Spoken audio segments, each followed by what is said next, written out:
Mucho gusto, mi nombre es Diomedes Gutiérrez Montiel, soy estudiante de la Universidad Nacional Abierta y a Distancia UNAD. En este video vamos a hablar sobre las generalidades de anatomía en cuanto a miembros superiores, inferiores, cintura pectoral y pélvica, así como el tórax, abdomen y columna vertebral.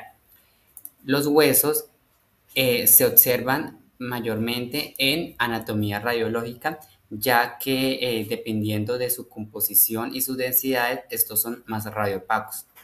Dependiendo de algunas técnicas y protocolos radiográficos, podemos observar 5 densidades, las cuales nos ayudan a diferenciar entre agua, aire, grasa, músculo y hueso. Y con eso podemos determinar la posición de alguna estructura interna. También los huesos varían en cuanto a la edad y la función del cuerpo humano, ya que cuando somos bebés poseemos más huesos, casi entre 300, y que estos no sean soldados o unificados para formar diferentes estructuras. Y algunos huesos sesamoideos se forman para ayudar a los músculos a su funcionamiento. Vamos a hablar sobre los miembros inferiores y cintura pélvica. Miembros inferiores encontramos lo que es el fémur, la rótula, tibia, peroné, huesos del pie, que eso se divide en tarsos y los metatarsianos y falanges.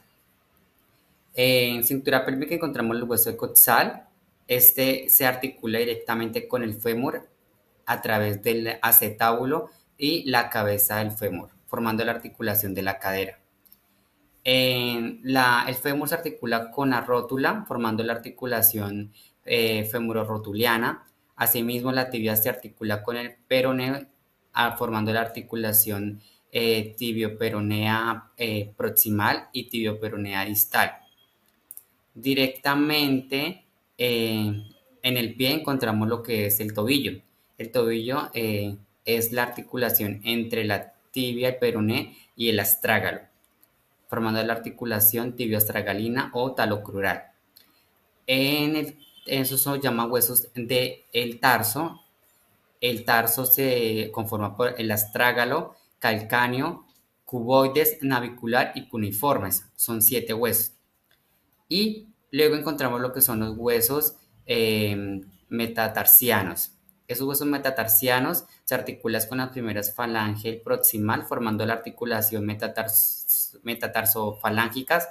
Luego, las articulaciones falángicas proximales se articulan con las falanges medial, formando la articulación interfalángica proximal.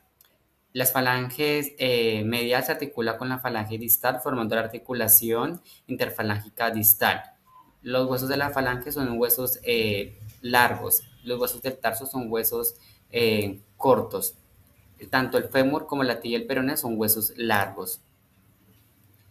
Pasamos a cintura pectoral. Entonces aquí encontramos lo que es la clavícula, que se articula con el manubrio del esternón, formando la articulación esternoclavicular, y también se articula con el acromio de la escápula, formando la articulación acromioclavicular. A su vez, la escápula posee una cavidad glenoidea que se articula con la cabeza del húmero, formando la articulación glenohumeral. El húmero también se articula directamente con el radio y el cúbito. Entonces encontramos la articulación húmero radial y húmero cubital. En el cúbito, este posee una protuberancia llamada el olecranón, y aquí encontramos lo que es el codo. Entonces encontramos las dos articulaciones, húmero radial y húmero cubital. Entonces acá también encontramos lo que es el radio y el cúbito. Pasamos a lo que es los huesos que encontramos directamente en la mano y en la muñeca. En la muñeca encontramos lo que es la articulación radiocarpiana, que se forma a través del hueso del radio con los primeros huesos carpianos, ¿listo? Entonces encontramos lo que es el hueso escafoide, semilunar, piramidal y pisiforme, así como el trapecio, trapezoide, grande y ganchoso. Esos son los huesos que conforman el carpo de la mano, ¿listo? Los huesos del carpo se articulan con los huesos metacarpianos formando articulación carpometacarpiana. También encontramos falange proximal, medial y distal, y entre ellas encontramos articulación interfalángica proximal y distal de la mano. Pasamos a radiografía o anatomía de tórax y abdomen. En tórax encontramos lo que es el esternón, que se divide en manubrio, cuerpo external y apófisis sifoide, que se articula con las 12 pares de costillas a través de un cartílago costal, donde encontramos articulaciones condroesternales y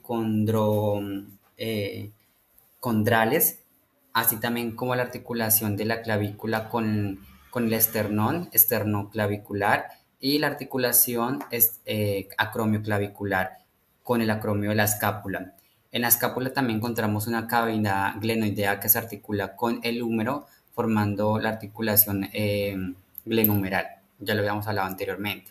En el abdomen encontramos diferentes estructuras viscerales como hígado, estómago, intestino grueso y delgado y demás.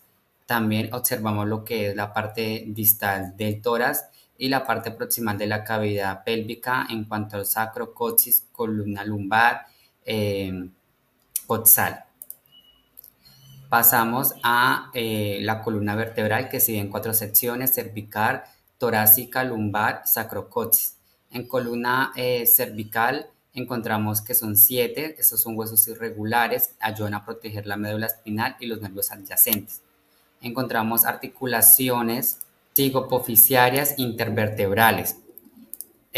Pasamos a columna dorsalotorácica, esas articulas con las costillas. Aquí encontramos articulaciones vertebrocostales y articulación vertebral y costotransversal. También encontramos lo que es la columna lumbar, también se visualizan por diferentes articulaciones. Y encontramos lo que es el sacro y el coxis, que encontramos articulación sacroiliaca entre el sacro y el coxal, también la articulación sacrocoxigia, que es entre el sacro y el coxis. No siendo más, son como un poco de generalidades en cuanto a introducción del tema de anatomía radiológica, recordando siempre que cada estructura tiene su propia articulación y casi siempre se denota o se nombra con el nombre de las dos estructuras. Una articulación es aquella que se forma de 2 o más estructuras rígidas y que ayudan a diferentes movilidad, ya sea de pequeña o grande movilidad. No siento más, muchísimas gracias.